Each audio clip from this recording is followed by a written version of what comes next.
Well, looks like we did it, guys. It is day 7 of the year, and every day I have opened up my Bible and read some portions of it, starting with Genesis for the Old Testament and Matthew for the New Testament. We've also had some Psalms and Proverbs as well every day, but I thought it would be great to do a recap. As we would read, I would throughout the day really process as I was working and doing things. A lot of what I was reading was digesting. I also spent some time researching some things that I had questions on, and even some people had mentioned questions in the comments. So I wanted to do just kind of a review of everything. So here we go. Starting with Genesis, the very beginning of the Bible, God created the heavens and the earth, and it was a formless, empty darkness over the surface of the deep where God's Spirit hovered. So on day 1, God said, "Let there be light," and there was light. And since there was no sun, moon, or stars, I was wondering, so where did this light come from? And through looking around online and what I think I've surmised, this is not by any means any teachings, this is just what I'm taking away, that I assume the light came from God himself. God is, through my personal experience and in my meditation, what I saw and what I know to be godly is pure light. And so with that experience and that intuition, I feel like when God said, "Let there be light," it was kind of like him releasing the light from inside him or from the depths of whatever he is. So then on day 2, so day 1, God said, "Let there be light," and he was hovering over the deep. Day 2, God separated the water under the expanse from the water above it, calling it sky. Now, this is a section where I also struggled with. So I'm a visual person, and I'm just trying to imagine, okay, it's this big deep, right? And there's this horizontal divide now where the water is below, but for some reason there's water above, and I don't understand what the water above is. The only thing I can think of is rain, right? The water comes up, it evaporates, and clusters in clouds, and then it falls down, right? But that's no comparison to the amount of water in the deep. I also considered that could this water that we're separating from, so we have this expanse in between the sky, but maybe the water that's we're separated from, what if that's like on a whole nother world that we don't even know exists yet? Maybe we do and we're just not there yet, but what if that's on a whole different world, whole different planet, whole different universe, whatever it may be, and maybe there's a portion of us there somewhere, right? I don't know, it's crazy. I got my Ancient Aliens hoodie on. It's just, it's something to ponder. Or is it just literal? Is it the rain in the sky? Is it something else that we humans haven't even considered yet? I don't know. Anybody has any input on that? Let's hear it. Day 3, dry ground appears. Seeds gather. Vegetation grew with, things that had seeds and that bore fruit. So, animals, humans, all that could eat. But I guess we don't have animals yet. So day 1, there's light. Day 2, we have water separated and the sky is created. Day 3, dry ground appears. Seeds gather. Vegetation grew with seed and all kinds of plants. So we're seeing now that we have a source of light, now that we've got a sky to maybe hang a moon and stars and sun, and now we've got all the plants in now we've got land and all the plants, and we have water on the land. So everything that takes to prepare, like when you bring home maybe say a lizard, You got to have the cage, and you got to have, you know, the living environment has to be right. You know, you got to get some rocks in there and some plants, and you got to put a pool in there with some water. Okay, but the lizards need heat, and they need, the plants need, you know, a way to grow. But we're not there yet. So day 3, we've got the ground, we've got vegetation. Day 4 comes along. Now God creates the stars to mark the seasons, days and years. The sun to rule the day and the moon to rule night. So this makes sense. We've got plants. Plants are grown in accordance to what? The seasons. So day 4 comes along to create pretty much a schedule for all this. Day 5 comes in. Now we get our animals. And they are even blessed and told to go and multiply. Okay? So we've got this beautiful environment. Now we're setting our creatures from, you know, wherever it is we got them into our cage, right? Our aquarium, terrarium. And we told them, yay, now go, multiply. And on day 6, God finally creates man. And he creates him in the image of God.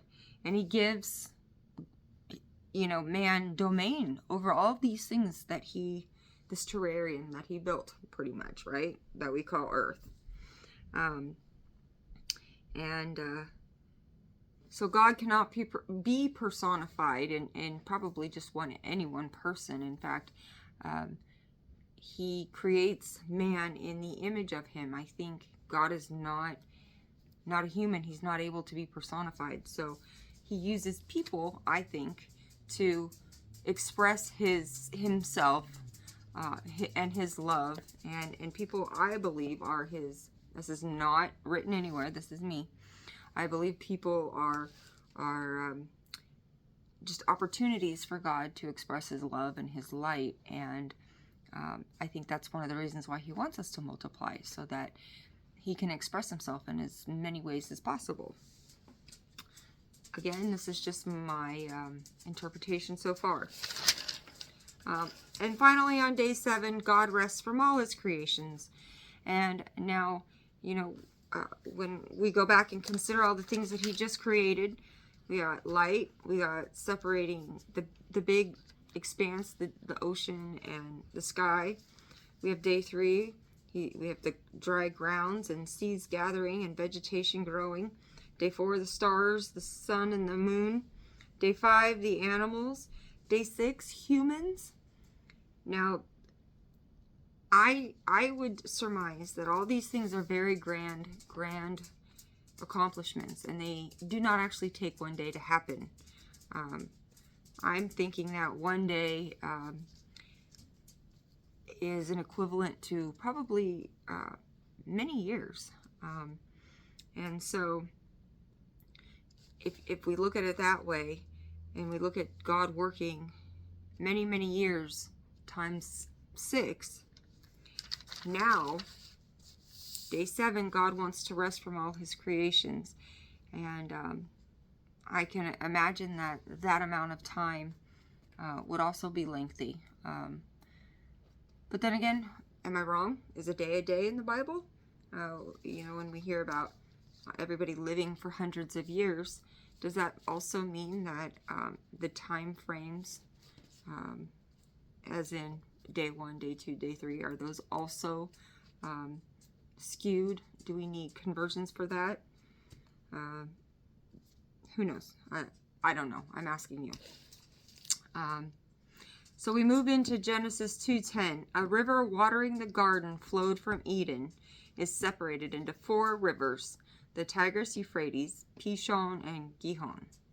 So this part interests me because again, visual. I want to see the geography of it. Now I'm also remembering that, you know, the map of the times in biblical times versus the map of what it looks like today, and what we learned in school is very different.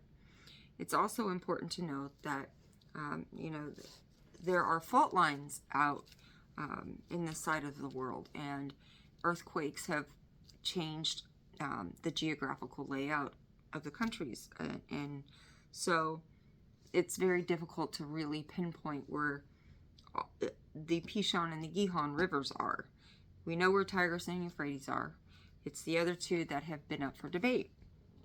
And I went to KJVBible.org, King James Version Bible.org, and they did a great job of breaking down the geographical details inside the Bible, pulling out all the little clues, all the little hints that try and tell you, guide you to where Eden possibly could be. And they even consider symbolism, things like in certain parts they referred to trees as men or leaders, and cedar trees referred to Lebanon. And in Genesis 10:25, this is 101 years after Noah's flood, the Bible says that the earth was divided. So if that is referencing the giant rift earthquake, which I think it does, but this is just a little bit of research I've done. If that is being considered, it would make sense that things would change. And anyways, the website shows the maps of the earthquakes. It shows the maps of many different theories, actually, of where Eden could be. But it does kind of give you a general idea of what they feel is the most favored. And that would pretty much be near Lebanon, Israel, which I don't know. I think that's, most people believe that. But there are actually some people, I think the Mormons, believe that there is a different generation of well, I'm not going to speak on the Mormons, okay? I'm not going down that road. But there are different people who believe that there are different areas in the world that could actually be Eden, not just out of Lebanon and Israel. Some even believe Eden could possibly have been in Turkey. There's a lot of information out there. There's a lot of people researching it, and there is no definitive answer. But if you have any take on it, if you've done any research on it, if you have any knowledge on it, please share with me, because I'm very, very curious. Who doesn't want to know where Eden originated from, right? All right. So now God rested on day 7, and God creates, well, when God created man, he eventually creates man's counterpart, the woman, from Adam's rib to give him a companion, right? But God warns Adam of this special tree. Out of everything that he's given him domain in Eden, he says, look, you gotta stay away from this tree. It is the tree of knowledge of good and evil, and if you are to eat from this, you'll surely die, right? So moving on, God decides, okay, let's get you a wife. We'll go ahead and make you a female out of your own rib. Now, I can only imagine what that entails, because medical times were very different back then. So, I mean, I know that he puts him under a deep sleep, but it just makes you wonder what it actually looked like when God took from Adam to create Eve. So the woman is here, and now this tree of good, this tree of knowledge of good and evil still exists, and there's a snake that tempts Eve. And she even states it before she eats this forbidden fruit that she knows she's not supposed to. But the snake deceives her, or the snake convinces her that she'll be fine, and that God just doesn't want them to know what he knows as much as he knows. So she eats it, and this causes God to turn the couple away. He's very disappointed, and Adam and Eve end up having two sons who grow up. One tends herds, and one is pretty much a gardener, which he tends the crops. And Adam favors the meat. He likes the taste of the meat, and this pretty much irritates Cain, and he decides to kill his own brother over it because he was so jealous. And Adam was like, "What's the deal? Like, just because I enjoyed that a lot doesn't mean I didn't like what you had, and doesn't mean that you're not going without because I like his anymore." I mean, it was just awful. And as a mom now, I have 4 kids. Could you imagine if one of your other children killed the other? Now you have to grieve a child, or even if it's a grown child, you have to grieve that loss, but you also have to accept the fact that your other child killed that child, and that in itself is its own grief, right? But God ends up banishing Cain, and tells Cain that the land that he grows from will no longer turn edible foods for him, and pretty much banishes him off. But he goes off and he becomes the father of Enoch, and he builds a city after him.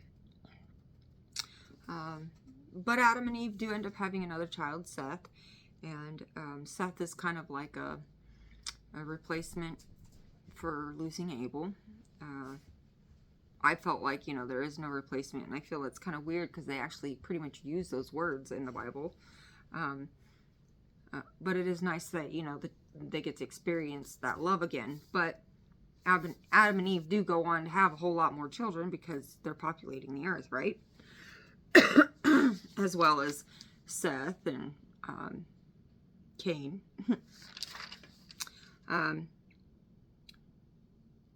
So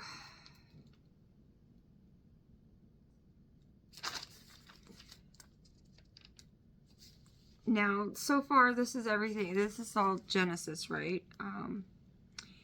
And we go on to learn some bloodlines until we get to Noah. People of the earth were all bad except Noah. And so God annihilated everything except for Noah and his family and the ark that they built. And all the male, female counterpart animals around the world. So imagine the world so horrible, so bad. Imagine that terrarium, right? We built this terrarium just a little bit ago, and we put our critters in there, and we said, go be fruitful and go multiply. And we're sitting here and we're watching in the window, and they're all doing everything wrong. They're just trampling on each other. They're biting each other's heads off. They're taking each other's mates. They're taking over, blocking the food so people can't, share. The water's getting peed in. It's a mess, right? And but there's Noah over here. Noah's over here just minding his own business, trying to keep himself protected, trying to keep his family safe, and just trying to do right. And well, God says, you know what? We're gonna start over. We're just gonna fill this tank up with water. And we're gonna kill them all and start over. But we're gonna save Noah because he's a good prototype. We're gonna use him and try again. And in order to do that, I can't actually set a boat in there for him. So I have to just tell him to do it. I have to give him the orders and hope that he will, be on board. And I'm sure that was very hard to be building this giant ark among all these people who are fools in the first place. And but he did it. He saved his family. He built this ark. He gathered all the animals. What somebody mentioned in the comments, can you imagine what the people must have thought when they saw all these animals walking 2 by 2 with nobody organizing them? They were just willingly coming aboard this ship. That must have been pretty powerful, right? So I think, oh, I wanted this. I thought I noted too, back when Adam and Eve had Seth, their additional son, after Cain killed Abel, that was the time that people started to pray to God. That's when it began. So anyways, we went through we read a lot of lineage in the book. We got to Noah. God tells Noah, we're going to take out the earth, but we're going to save you and your family. And despite the wild concept of all of this, Noah makes it happen. He gets it handled. And I find it was interesting that I just felt that it must have been very, very hard for Noah's whole family to get on that ship. I mean, they're all living they've got this faith to get on the ship. And then once they're on the ship, they have no idea how long they're going to be out there for. None whatsoever. But eventually, after, 40 days of just downpour and rain, the water, it stops, right? And then a week later, Noah opens his little window, his little area, and he sends out a raven, and the raven just comes back. There's nothing. He waits again, and then lets out, I believe, a dove, and it comes back with an olive branch. Well, not initially. The second time he lets it out, comes back with an olive branch, and they know that they can go. But that anticipation, we all live in this world where we all feel anxiety over, driving down the road with too many cars on the road. Can you imagine just being hunkered down, not knowing what's going to happen, not believing in God and having faith in God, but still, this is what the world gets turned upside down means. This is the literal concept of it.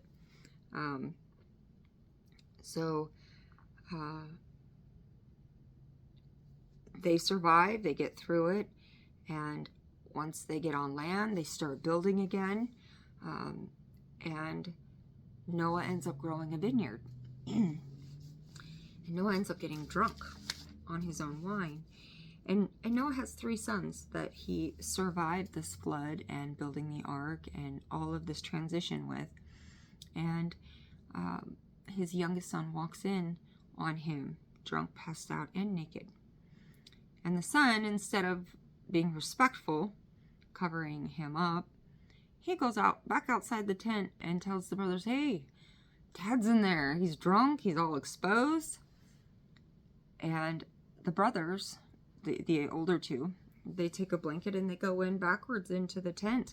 They make sure that they're not looking at their dad in that condition. And they back up and they cover him up with the blanket so that their dad maintains as much decency as possible given the circumstance. And when the dad, Noah, finds out of this, he was appalled. He was very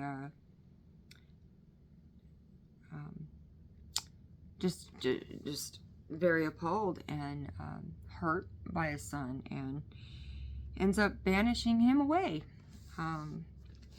which seems to be what everybody does when it just gets to the point where it's too much. People get banished. Let's see here.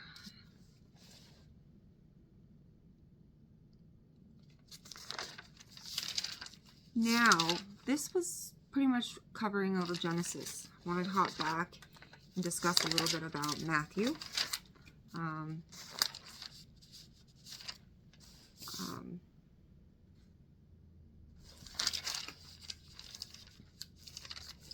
So in the beginning of Matthew, it teaches us about a woman named Mary who was actually engaged to marry a man named Joseph.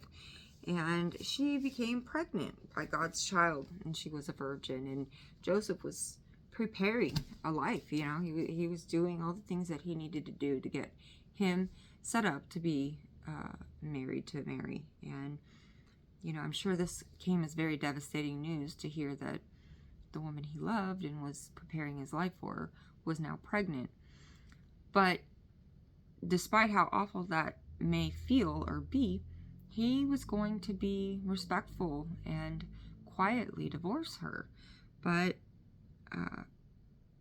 her and him both came to know through a message of God that the son that she was carrying was in fact God's child, and that this child was going to come and save all humans from their sin. And so he believes the dream, and they have to travel around.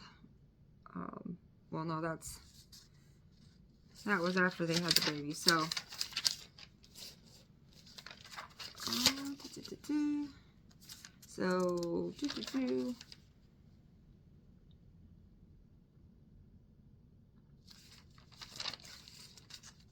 I'm sorry, my notes are a bit all over the place, but so in Matthew we learn of Mary and Joseph in that relationship. Throughout the videos I talked a little bit about, what kind of stress that must have put on them. Yet, they're believers of God, and they believe that everything about this is good. When Mary goes to have her baby, she travels. She goes to. They didn't talk about the manger here, but of course, when she goes to give birth to her baby, the Magi come, and they bring gifts. But King Herod hears of the news and is threatened by this baby, and so he orders all babies under the age of 2 to be murdered. And so Mary and Joseph and Jesus, they have to travel around a little bit to avoid death and avoid their child being murdered. And then once they found out King Herod was dead, that was a relief to them. I believe that also came in a dream. And through another dream, despite where they were going, they were redirected to go to Galilee, to Nazareth in Galilee. And then later, a little bit later on, Jesus, as a grown man, goes back to Galilee. And he goes to see John the Baptist, and he wants to be baptized in the Sea of Galilee with him. And during the interaction, John is like, "Oh my gosh, you want to be baptized by me? You need to be baptized in me. We need to switch this around." And Jesus is like, "No, this needs to be done." And sure enough, Jesus becomes baptized, and in the moment that it happens, God opens up from the heavens. It's this bright, beautiful light. And there's a dove, and God is pleased. And almost immediately afterwards, Jesus is now being tested. He's sent out to fast, and he ends up fasting for 40 days and nights, and he's very hungry, and he becomes tested in 3 different ways, and all 3 times during this fast, under this fast, Jesus is able to turn away and use God's words to rebuke him. And in the final 3rd test, he's able to send Satan away. And so we learned about that. And let's see here. Oh.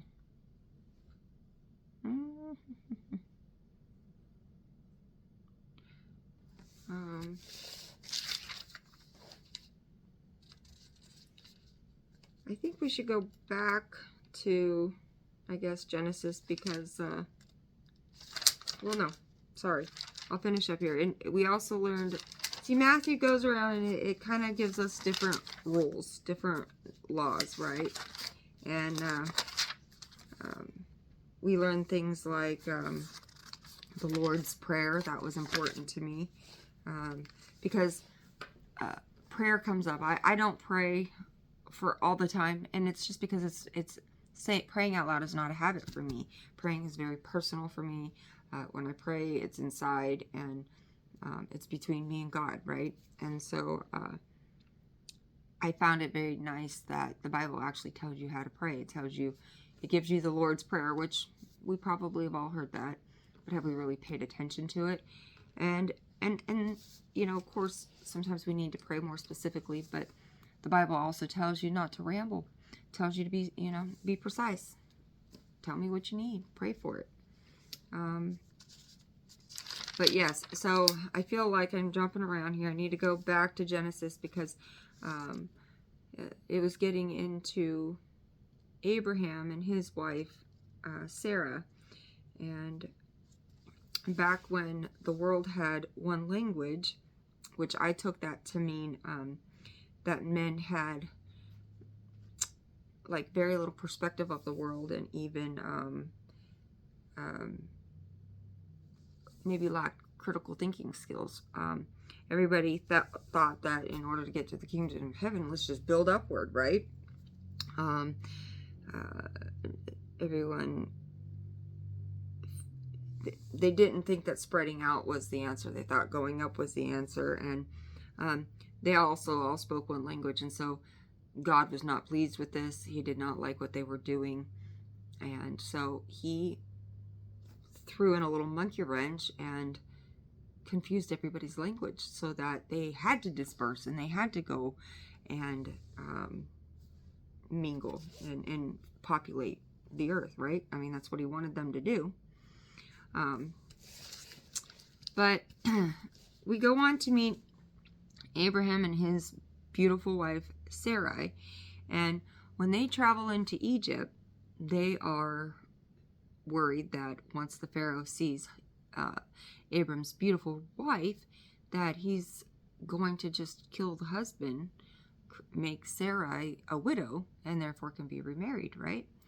And so they decide that they're going to go in as brother and sister so that Abram is safe. Well, it worked. The Pharaoh loved them. The Pharaoh gave them sheep, donkeys, camels, maidservants. But the Pharaoh's whole household became very ill and diseased. And it came to the point where the Pharaoh's like, why did you do this to me? Why did you lie to me? Why did you tell me that you guys are brother and sister? What have you done to me? Leave, go. And he sets them free.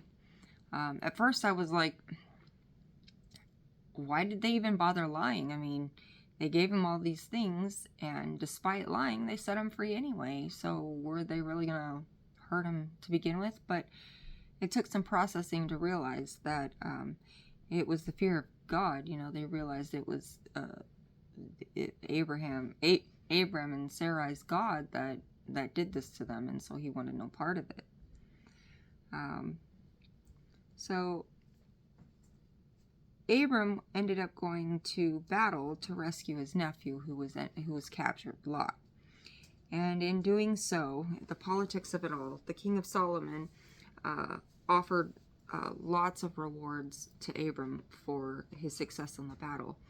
And Abram was just like, I don't want anything from you. I don't want to profit in any way from this. And God saw this, and God was pleased with him. But Abram was like, but why can I not, I of all these things, the only thing I truly want is a child. And God at that time promised him as many children as there are stars in the sky. And the funny thing is, though, is Abraham's wife cannot conceive. So she ends up offering her maidservant to him to marry in hopes to get pregnant and have a child. And what happens is, as soon as the maidservant becomes pregnant, she ends up despising Sarai, the mistress, or her mistress, right? And so Sarai's like, you ain't gonna treat me this way. And she ends up being cruel to Sarai, to the point, or to the maidservant, I think it's Hagar. And she ends up leaving, and she runs away. But angels come to her and tell her that you have to go back. You have to submit. Can you imagine being in those shoes? Kind of reminds me a little bit, so I'm also reading the memoirs of Cleopatra, and it also kind of reminds me a little bit about how there was Caesar, and he he had a child with Cleopatra. He fell in love with her. He marries her, but is not recognized under Greek law. So he has this like little honeymoon phase with her, and then he goes on. He goes to battle. He goes to fight his wars. He gets married for political reasons, right? And but the woman he marries cannot have children, and he eventually has Cleopatra and her little Caesar family come join a 10-day ceremony that he has, a celebratory ceremony, and he gets to host Cleopatra and her, everything that she brings, and his wife has to sit and watch and see this child that's running around that is not hers. And I'm learning lots of tension there, but I just find it interesting, how the same stories can play out time and time again, right?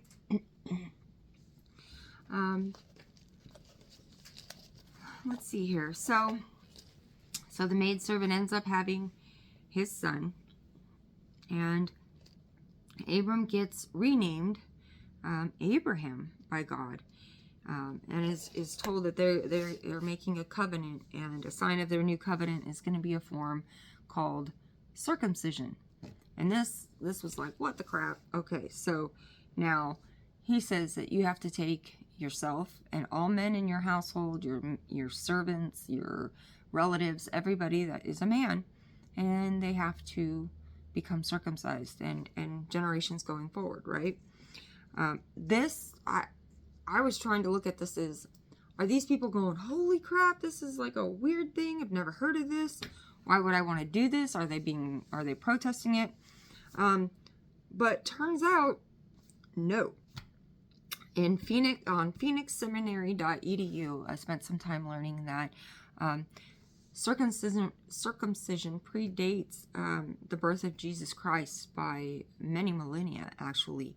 And as far back as they can trace, they think that this cultural practice started in Ethiopia. And it was seen clear back then as a rite of passage, as a cultural, it just something to do culturally, maybe for religious purposes. And so this was now being adopted by Abraham and God as a sign of their covenant. So when the people were being told that they have to do this, they probably already had it in their mind that this was an honorable thing to do and to be asked of it, despite how horrible it may sound to be. It could have been revered as honorable, right?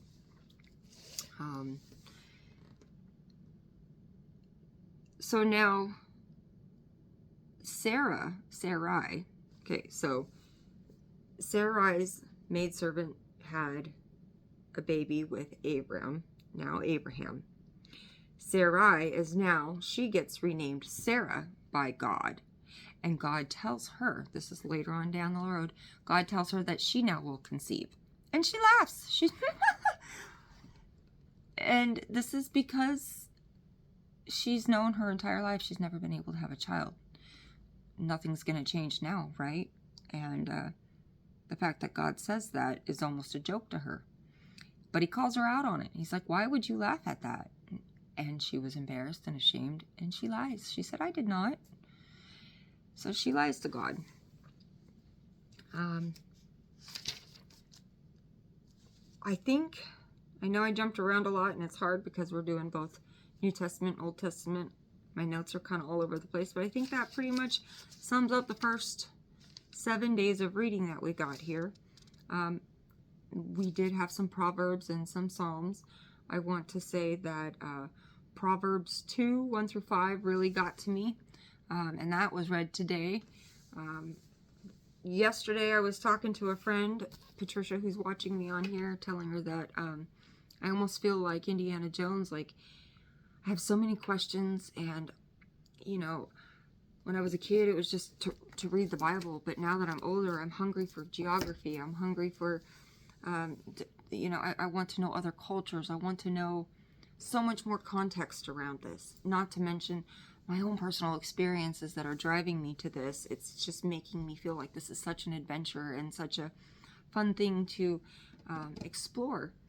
And then today I read Proverbs 2, 1 through 5, which the essence of it pretty much tells you that if you are hungry for knowledge and you are seeking for information with the Lord, and you will find your answers, as long as you're hungry for it and you're eager for it, you will find those answers. And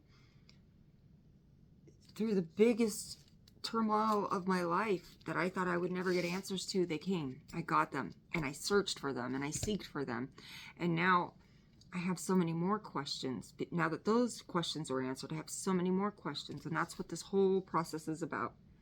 So I hope you guys are also getting something out of this experience, and I thank you for joining me for this 7-day review of what we've been going over.